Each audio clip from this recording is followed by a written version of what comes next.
네, 안녕하십니까. 최근 한국으로부터 K 흑표 전차를 사갔던 폴란드. 어지간한 신차 하나 뽑는 것보다 빠르게 출고되어 배송까지 마친 한국의 서비스에 폴란드 역시 대통령이 버선발로 마중 나오며 몹시 흡족해하는 반응이었는데요. 정작 받아서 며칠 운용해보더니 폴란드 내부에서 K의 성능을 의심하는 목소리가 나왔다고 합니다. 폴란드는 분명 한국 무기의 빠른 배송 외에도 성능에도 만족해서 사갔을 텐데 왜 갑자기 딴 소리가 나오는 걸까요? 이들은 지난 9월 공개된 북한의 대전차 미사일 불세 5의 성능을 걸고 넘어졌는데요. 허술한 북한의 미사일에도 K의 정면 장갑각까지 뻥뻥 뚫릴 수 있다는 내용을 보고 기겁을 했던 것입니다.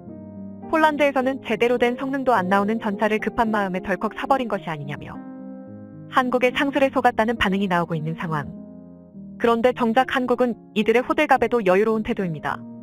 이미 이러한 내용을 이미 다 알고 있고 완벽하게 대비가까지 해댔기 때문이라고 하는데요. K 흑표를 둘러싼 논란에 대해 자세히 알아보겠습니다. 22일 폴란드 언론들은 폴란드가 납품받게 될 K 전차의 장갑에 대해 우려를 나타냈습니다. 지난 9월 공개된 한국군 내부 자료에 따르면 북한의 불세5 대전차 미사일이 K 전차의 장갑을 뚫고 무력화할 수 있는 것으로 나타났기 때문인데요. 문제는 이 불세5 5대전차 미사일이 러시아 9M133 코르넷 미사일의 라이선스 버전이라는 점입니다. 이러한 사실은 러시아를 주적으로 상정하고 K를 도입하고 있는 폴란드로서는 무시하지 못할 치명적인 단점으로 작용할 수 있습니다. 더욱이 우크라이나 전쟁에서 우크라이나가 미국제 대전차 미사일 제벨린으로 러시아 탱크들을 줄줄이 고철로 만든 사건은 폴란드의 우려를 더욱 심화시키고 있습니다. K의 방어력에 대한 우려는 폴란드가 계약을 체결하면서부터 시작되었습니다. 계약한 1000대의 K 중 180대만 기존 K와 동일 사양으로 납품받고 나머지 820대에 대해선 개량형 KPL로 납품 및 현지 생산하기로 계약을 체결했던 것도 그런 이유에서였습니다. 크시슈토프 플라테쿠의 서포아탁 폴란드 군수국 대변인은 한국 측과 함께 장갑, 전방향 관측 시스템, 능동방어 시스템을 강화한 PL 버전의 K 탱크 수백 대를 인도할 계획이라고 밝혔지만 문제는 이 KPL이 2026년에나 생산이 완료될 것으로 예측된다는 점입니다. 그뿐만 아니라 장갑을 추가해 방어력을 향상시키게 되면 전차의 무게가 그만큼 늘어나 기동력 저하도 우려되고 있는데요. 폴란드의 이런 지적은 반박하기 어려운 사실이었기 때문에 K의 입지에 어느 정도 영향을 미칠 것으로 보였습니다.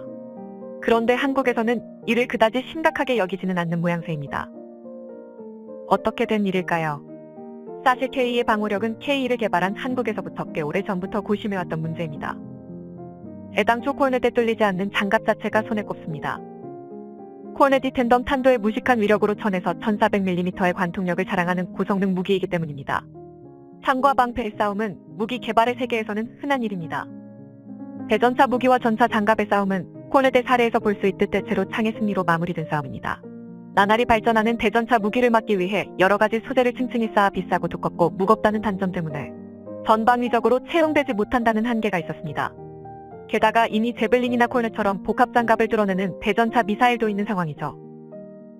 전차의 방어력은 더 이상 장갑에만 의존할 수가 없어졌습니다. 그래서 등장한 것이 능동방어 체계 APS인데요. 대전차 무기가 전차의 차체에 손상을 입히기 전에 장갑 외부에서 처리해서 APS는 대전차 무기의 시커를 기만해서 표적 획득을 방해하는 소프트킬 요격체를 발사해서 날아오는 대전차 무기를 맞춰 떨어뜨리는 하드킬의 두 가지 방식으로 나뉩니다. 소프트킬 APS는 현재 K에도 탑재되어 있는데요. 소프트킬 방식은 시커가 없는 무유도 대전차탄에는 대응할 수 없는 만큼 이를 점차 하드킬로 대체하려는 계획이 진행 중입니다. 한국은 소프트킬 APS를 개발하면서 하드킬이 가능한 KAPS도 함께 개발해댔지만 정작 K에 탑재하지는 않았었는데요. 하드킬의 고질적인 문제인 주변의 아군이 오폭당할 가능성 때문이었습니다. 국산 하드킬 시스템은 이대로 사장되는가 했지만 최근 상황이 바뀌었죠.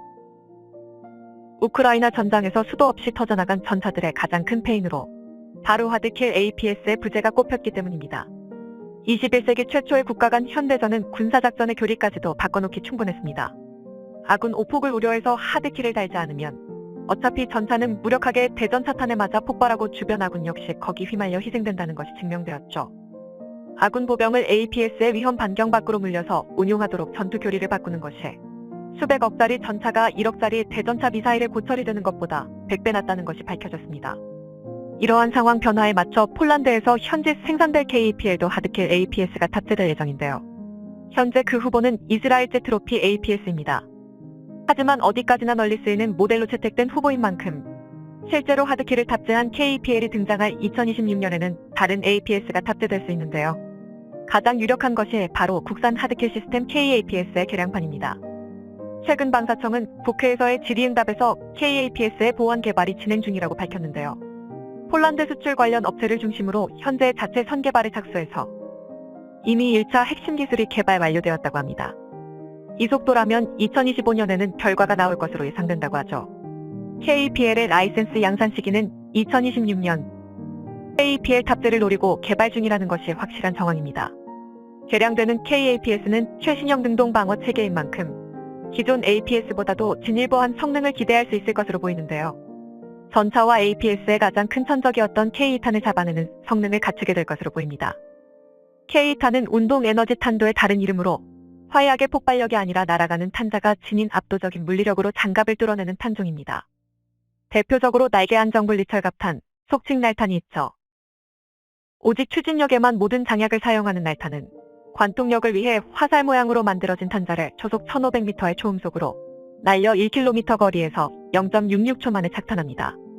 제 아무리 성능 좋은 APS라도 감지하고 반응하기에는 너무 빠른 속도입니다. 뾰족한 쇠말뚝을 유도 성능이 없이 쏠 뿐이라서 소프트킬 APS도 무용지물입니다. 게다가 하드킬 APS한테도 요격체를 발사하는 포대가 반응할 시간을 주지 않습니다. 이를 극복하는 성능을 지닌 APS는 현재로선 미국의 퀵킬 뿐인데요. 이마저도 날탄에 완전히 반응해서 충돌 전에 처리하지는 못합니다. 퀵킬의 경우 날탄의 관통 탄자의 특성을 역이용합니다. 화살 모양 탄자는 치풍에 매우 취약한데요. 탄자 근처에서 폭발을 일으켜 강력한 치풍을 가하면 발사 당시의 추력만을 가지고 있는 탄자는 자세를 제어하지 못하고 엉뚱한 각도로 장갑판에 부딪히게 되기 때문입니다. 이 경우 아무리 높은 물리력으로 부딪히더라도 탄자 끝에 1점으로 충돌하지 못해 관통력을 잃게 되는 것입니다.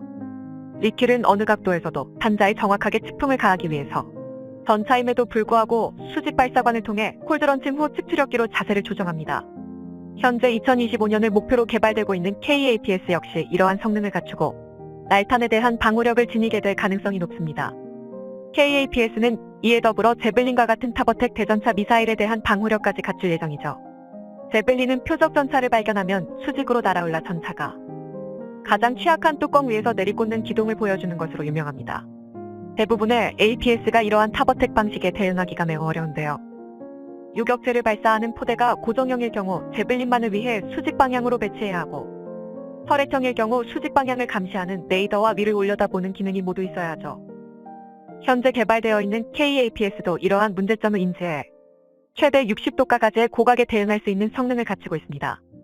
개량되는 KAPS가 킥킬과 같은 수직 발사관 방식이라면 사출 우방향 제어가 자유로워 타버텍 방식에도 효과적으로 대응할 수 있죠.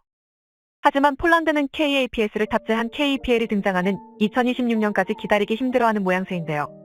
만약 양국이 합의만 된다면 이 역시도 당장 어느 정도는 해결해 줄 수 있습니다. 앞서 언급했듯 하드킬이 가능한 KAPS 자체는 이미 개발되어 있기 때문입니다. KAPS를 탑재하지 않았던 큰 이유인 아군 오폭은 이제 더 이상 고려할 문제가 아니고 또 다른 걸림돌인 중량 역시 한국은 해결해줄 준비를 하고 있습니다. 폴란드가 요구하는 전차의 중량 제한은 60톤인데요. 한국은 국산 개량된 고무 궤도를 통해 여유 중량을 확보했습니다. APS 탑재로 인해 기동성이 줄어들 걱정을 할 필요가 없어진 것이죠. 폴란드에서는 이 중량만큼 장갑의 추가를 요구하고 있지만 이제 합의가 있다면 KAPS를 탑재할 수도 있는 것입니다. 폴란드 내부에서 한국 무기에 대한 꾸준한 의심의 목소리가 나오고는 있지만 이는 폴란드의 정치적 상황과 무관하지 않습니다. 폴란드 현 정권의 견제를 위해 현 정권의 업적인 한국 무기를 함께 공격하는 것이죠. 하지만 한국은 이런 상황을 걱정할 필요가 없습니다. 어차피 폴란드는 한국이 아니면 다른 어느 나라에서도 이 속도로 무기를 사올 수가 없기 때문입니다. 폴란드가 원하는 성능을 갖춘 KPL이 등장하는 2026년. 과연 지금 이 시기까지 전차를 인도해 줄 수 있는 나라가 있을까요? 아마 폴란드가 K 정도의 성능을 기대라도 할 수 있는 독일과 미국에 연락했다면 배송은커녕 2026년이 될 때까지 계약서에 도장조차 못 찍을 수도 있습니다. 시청해주셔서 감사합니다. 영상이 도움이 되셨다면 구독과 좋아요 부탁드리며 다음에 더 유익한 영상으로 찾아뵙도록 하겠습니다.